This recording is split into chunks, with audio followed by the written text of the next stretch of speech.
Hi, I'm Chris Maddock, designer of the Harmony House.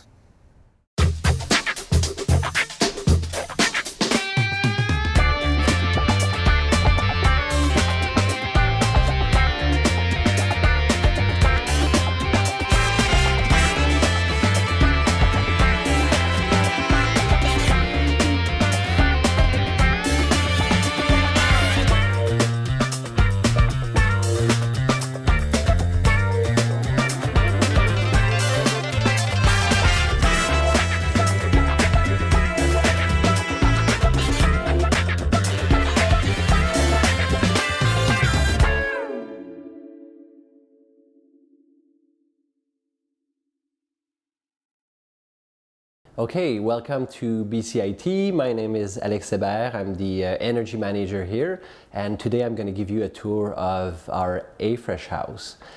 Okay, so let's start with the first feature of the house that I think is really exciting. It's not rocket science at all, but it's a really good idea that you need to think of when you're doing the planning, and it's the modular design. So if you want to follow me, I'll show you around.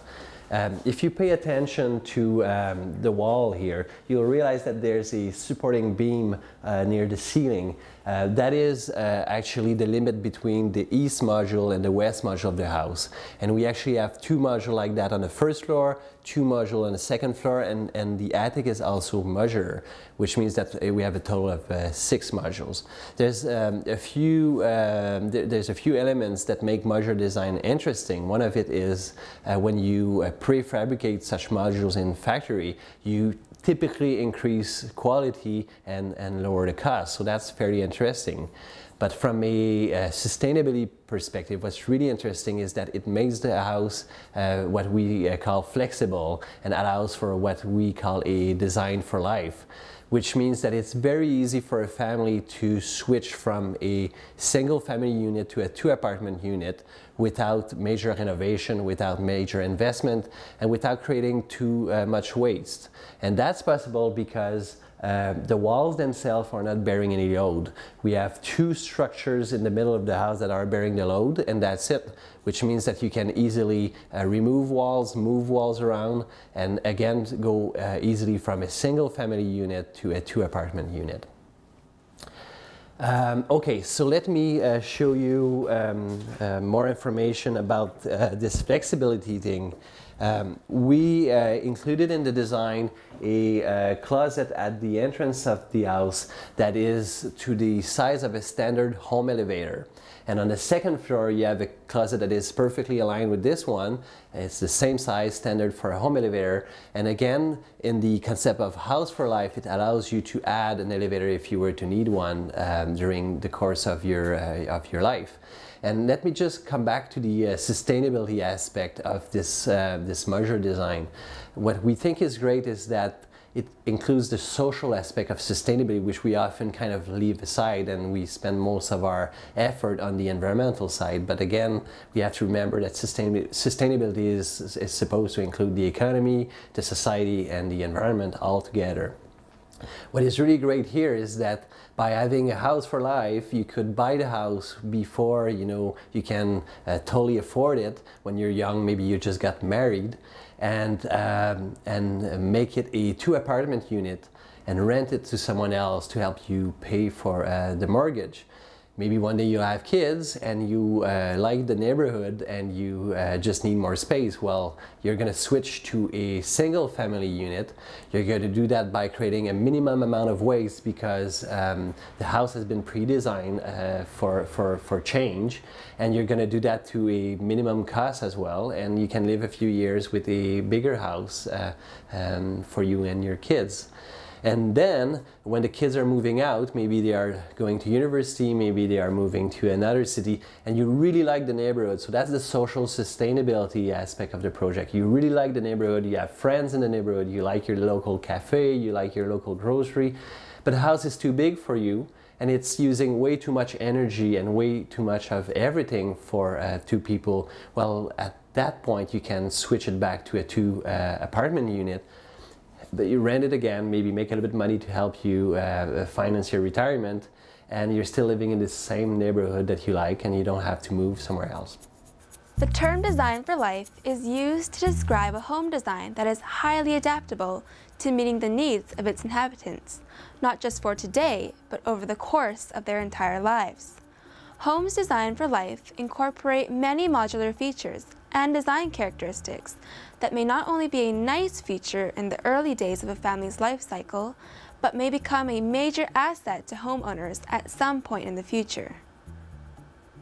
For example, adding wheelchair-accessible doorways in the initial construction of a home could make the difference between a senior being able to live in their home until their final days, or having to sell their home and move into a retirement facility because their home initially lacked this feature. The Design for Life philosophy tries to imagine any eventuality and design for its installation or easy modification during the build of a home when it is far less expensive to implement. Okay, so here we are back in the kitchen. I spent some time presenting what I call the non-rocket science element of the house. Let's now spend a few minutes together looking at the more, I guess, science-based advanced concepts that are helping BCIT and BCIT's researchers make this house a net energy producer. Just before I talk about the appliances here, let me just give you my definition of being a net energy producer. There's kind of two main elements. The first one is that before you produce more energy than you need, you actually need to reduce your consumption. It's the first thing, because if you don't do that, you'll need way too many solar panels, way too many of everything to generate electricity. So before you even generate your own power, make sure you reduce consumption to a very minimum level. Only when you're at the minimum, then you start producing, and hopefully a net energy producing house is a house that actually produces a little bit more than it uses, and so that at the end of the year it can send back its excess energy to the grid and eventually make money out of it. So here we are, as I was saying, in the kitchen, and I'm going to give you a short presentation of our smart appliances. So we have a smart dishwasher, we have a smart oven, a smart microwave, and a smart refrigerator. I guess what makes them smart is really the fact that they all are equipped with a communication device, which to me looks very much like the modem you have at home for your computer. And what it does is it talks to a smart meter that has a communication device attached to it as well that can talk to your utility.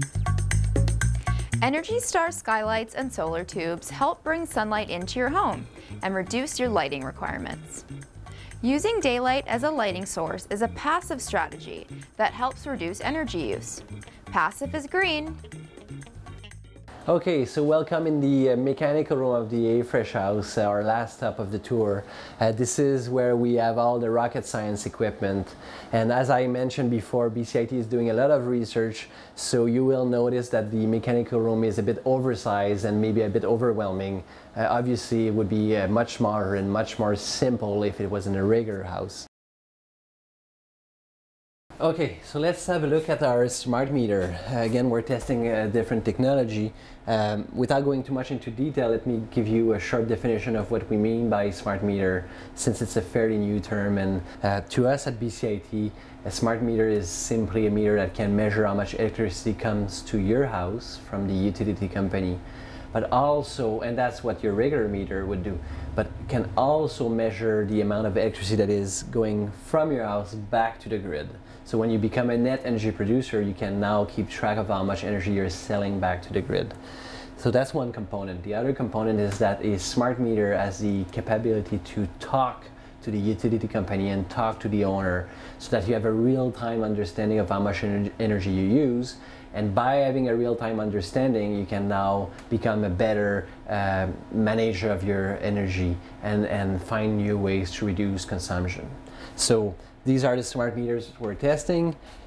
We also have a energy management device. That's the box that receives all the DC current that is produced by our photovoltaic solar panels, and that decides whether or not it should be stored in the batteries. So the lower part is filled with batteries.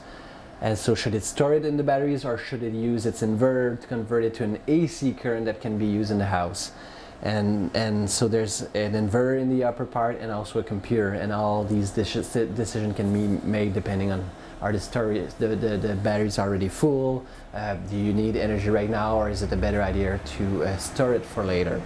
So that's also the box that I show you the web interface. So when you're on the internet at home or while traveling and you're talking to your house, you're actually talking to this box here. We also have a fuel cell that is generating electricity on demand, transforming hydrogen to electricity. In this case, it's interesting because we don't have any storage of hydrogen, so it's a very, it's definitely on demand. And what we're doing is that we're using natural gas that we're buying, and natural gas is actually a combination of carbon and hydrogen. It's mainly CH4, and so by having a combustion process, it's possible to get the hydrogen out of the natural gas, run it through a fuel cell, convert the hydrogen into electricity, and send it to the energy management box to either again store it or use it in the house.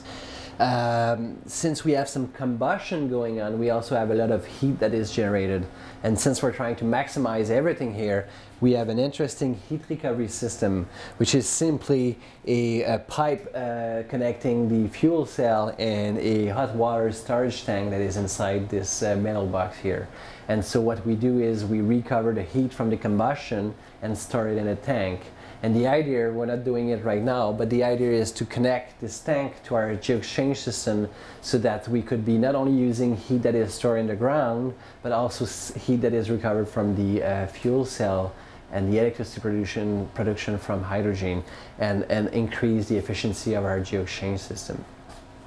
Speaking of geo-exchange system, here are the pipes connected to our vertical boreholes at the back of the house. And you know, when I was talking about research, that's a great example. Lots of pipes, and obviously in a regular house you wouldn't have that many pipes, but here we're trying different things. But basically what you have is a system where you have a fluid that is mixed with glycol that is sent at the back of the house, sent down into the ground, in this case about 135 feet deep. And what it does is that the fluid, as it goes down, it recovers the heat from the ground, because obviously the ground is much warmer when down deep than it is at the surface. So it recovers the heat from the ground and goes back to inside the house at a warmer temperature. That said, in a geo-exchange system you also need a heat pump, because the temperature of the fluid that comes back to the house is warmer, but not warm enough to be used to heat your domestic hot water or to heat your space. So what the heat pump does is that it acts a little bit in the same way that the compressor in your refrigerator works. It compresses the fluid to a point where it becomes much warmer, and then the heat can be recovered and transferred to your system in the house, either to heat your water or to heat your space.